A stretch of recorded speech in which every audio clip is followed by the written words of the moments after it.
Bien, buenos días. Vamos a explicar hoy el flujo magnético. Vamos a recordar cómo se usa la fuerza de Lorentz para obtener el sentido de giro de un motor. En este caso, al contrario, vamos a buscar la intensidad que debemos hacer circular por esta espira de corriente. Bien, después veremos flujo magnético para ver una explicación de por qué gira un motor y cuál es realmente el momento de torsión o torque que podemos aprovechar y definiremos también la fuerza electromotriz o fuerza contraelectromotriz en el caso de un motor. Recordamos entonces la fuerza de Lorentz o la fuerza magnética, vamos a llamarle fuerza de Lorentz. Si una partícula cargada entra en una zona del espacio donde hay un campo magnético, el producto de carga por velocidad lo multiplicamos vectorialmente por la inducción magnética y tendremos la fuerza que se produce sobre esa carga. Si en lugar de eso tenemos un hilo de corriente, la fuerza que se produce, la fuerza magnética que se produce sobre el hilo de corriente, sería la intensidad por el elemento de longitud, producto vectorial, la inducción magnética. Bien, todo esto sería para una espira. Bien, nos piden en este caso, usando la regla de la mano derecha, obtener el sentido de circulación, nos piden esta I por L en la espira. Pues vamos a ello.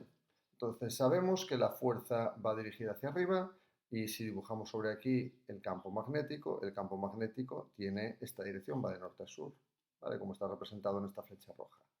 Bien, vamos a usar el color negro entonces para indicar el sentido de la corriente.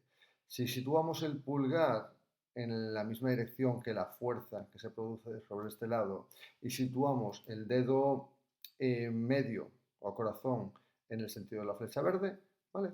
Podremos ver que la intensidad de la corriente tendrá que ir en este sentido. Entonces, el producto I por L tendría esta dirección de sentido. Y lo podéis comprobar en este lado de aquí. Entonces, os queda comprobar en ese lado de ahí. ¿De acuerdo? Otra manera de hacerlo sería ver cómo gira de I por L a B. Entonces, estudiando el giro de I por L a B, el giro más corto de I por L a B es en este sentido. Cuando hacemos ese giro marcado en violeta con un tapón de una botella, evidentemente el tapón sale hacia arriba. Si queréis un tornillo, un sacacorchos o algo similar. Bien, hacedlo para el otro lado de la espira, para el otro lado de la espira y lo comprobamos. ¿Qué sucedería entonces en este lateral de aquí? En este lateral de aquí, suponiendo que la intensidad de la corriente vaya en este sentido, el vector de inducción magnética iría en el mismo sentido. Con lo cual tendríamos el producto vectorial de dos vectores que son paralelos, con lo cual el resultado en este caso sería cero. No habría esa fuerza sobre la espira. ¿De acuerdo? Bien, vamos ahora a introducir el flujo magnético.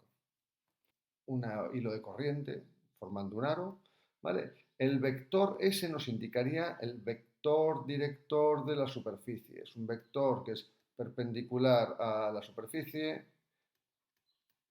y tiene el valor de la superficie. Bien, entonces el flujo magnético, que lo vamos a representar por la letra phi, será el producto escalar del vector de inducción magnética por el vector director de la superficie. Bien, si nosotros vamos a calcular el módulo, porque sabemos el ángulo que forman el vector director y la superficie, tendríamos el módulo de uno, módulo de otro, por el coseno del ángulo que forman. Entonces, ¿qué sucedería si nuestra espira está situada así y el campo magnético que vamos a representar en amarillo va en esta dirección? Vale, entonces este sería nuestro campo magnético, no se ve, ¿no? ¿Lo veis? A ver, B. Y el vector director de la superficie sería este. ¿Qué sucedería? Que no hay flujo. Entonces, en este caso, tendremos que flujo es igual a cero, porque el coseno de 90 grados nos daría cero. ¿Vale?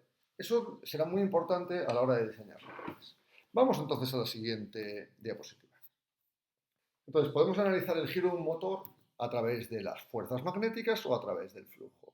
Bien, entonces, en función del flujo o del momento. El momento ya lo hemos hecho antes, ¿vale? Cuando lo analizamos por el momento que produce un par de fuerzas, tendríamos que la fuerza será I por L por B. Producto vectorial B. Y sin embargo, cuando lo analizamos por el flujo, veríamos que va a ser el producto escalar de la inducción magnética por el vector director de la superficie. En azul tenemos el vector de inducción magnética y en negro vamos a representar el vector director de la superficie. Con lo cual, si son paralelos, ¿vale? Cuando B y S son paralelos, ¿cuál es el problema que tenemos o cuál es la ventaja que tenemos? Si B y S son paralelos, el coseno del ángulo que forman es coseno de 0 grados, nos da 1. Y cuando sean perpendiculares, cuando la espira en vez de tener esta forma, vamos a representar la espira en otro color,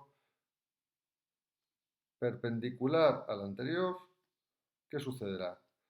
¿Vale? Es la misma entrada de nuestra espira, pero se ha colocado perpendicular al anterior. Bien, ¿qué sucederá en este caso? Que el vector director irá hacia arriba, pues en este caso tendríamos el vector, uy, va, qué recta, ese vector S hacia arriba, con lo cual en este momento no le afectaría para nada, no habría flujo magnético, por lo tanto no habría movimiento. Bien, entonces la fuerza electromotriz que va a producir porque haya una variación de flujo si tenemos un campo magnético variable, ¿vale? Va a venir definida por esa variación del campo magnético.